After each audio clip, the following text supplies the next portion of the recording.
Hello viewers, இன்றைக்கி நம்ம 10th maths chapter 4th பயிற்சி 4.2 7th சம் பார்க்க போகிறோம். என்ன கொடுத்துருக்காங்க பார்ப்போம். படத்தில் டிஇ parallel to பிசி மற்றும் சிடி parallel to இஎஃப் எனில் AD square equal to AB into AF அப்படின்னு ப்ரூவ் பண்ண சொல்லியிருக்காங்க.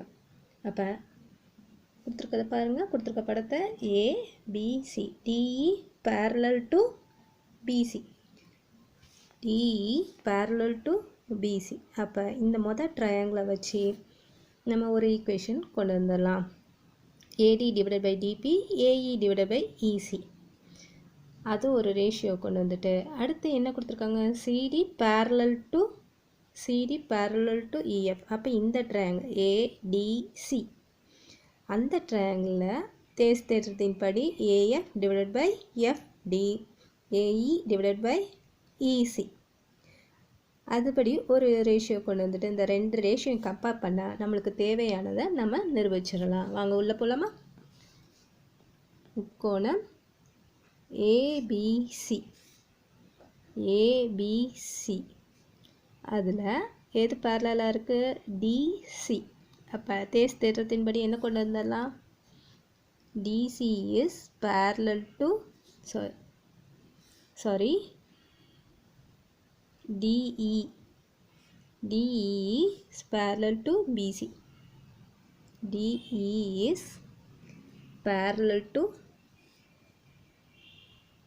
BC. இது ரெண்டும் அவங்க கொடுத்துருக்காங்க. அப்போ தேஸ் தேற்றத்தின்படி என்ன பண்ணிடலாம், AD divided by DP equal to AE divided by EC by basic proportionality தேர்த்துப்படி எழுதிடலாமா.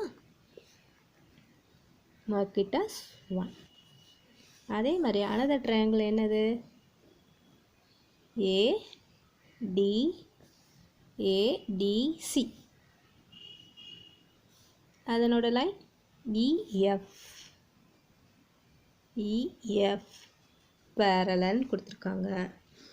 அப்போ இதுவும் by basic proportionality தேர்த்துப்படி என்ன எழுதலாம், AF divided by FD equal to AE divided by AC எழுதலாமா. in triangle ADC EF is parallel to CD கொடுத்துருக்காங்க. அதனால் AF divided by FD equal to AE divided by EC by basic proportionality theorem. Mark it as 2. இப்போ இந்த ரெண்டு ரேஷியோவில் AE by இசிக்கு காமனாக இருக்கா. அப்போ இந்த ரெண்டு ரேஷியோ ஈக்குவலாக ஏடி from 1 and 2 we get AD by DP equal to AF divided by FD. ஆனால் நம்மளுக்கு என்ன கேட்டிருக்காங்க, AD square equal to AB into AF. AD இருக்குது, ஏஎஃப் இருக்குது, ஆனால் டிபியும் எஃப்டியும் இருக்குது. இந்த ரெண்டும் மாறணுமா. அதனால் என்ன பண்ணிக்கிறேன்னா இது ரெண்டையும் நான் தலைகீழாக மாற்றிக்கிறேன்.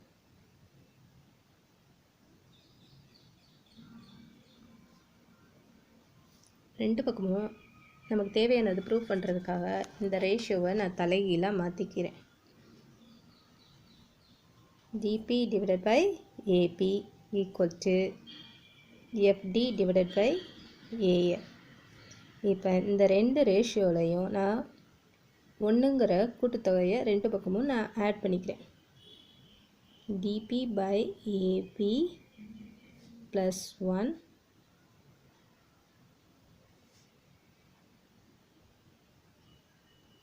சாரிங்க, இங்கே DP by AD. அப்போ DP by AD, AF by FD, FD by AF, then DP by AD equal to plus 1 AF by FD.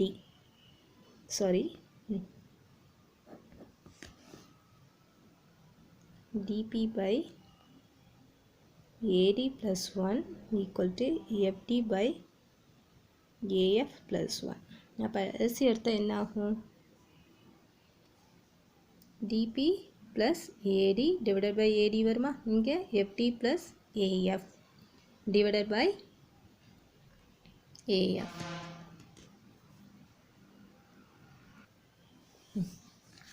Ratio தான் DP plus AD divided by AD equal to FD plus AF.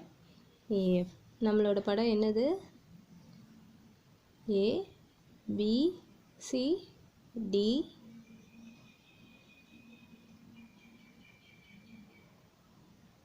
E, F. இப்போ என்ன கொடுத்துருக்காங்க? DP plus AD. DP plus AD. அப்போ இதெல்லாம் சேர்த்து AB ஆயிருமா? BD plus DA. அப்போ AB ஆயிருமா இது? AB by AD.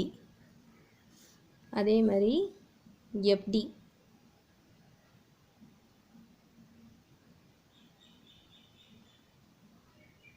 FD plus AF. அப்போ இந்த இதாயிருமா? AD. FD plus AF. அப்போ இந்த ரெண்டும் சேர்ந்து என்ன ஆயிரும்? இந்த பக்கம் AD. AD divided by AF. இப்போ cross multiply பண்ணுவோம். Therefore AD square equal to இது இந்த பக்கம் கொண்டு இந்த ADயை இந்த பக்கம் கொண்டு வந்துருங்க.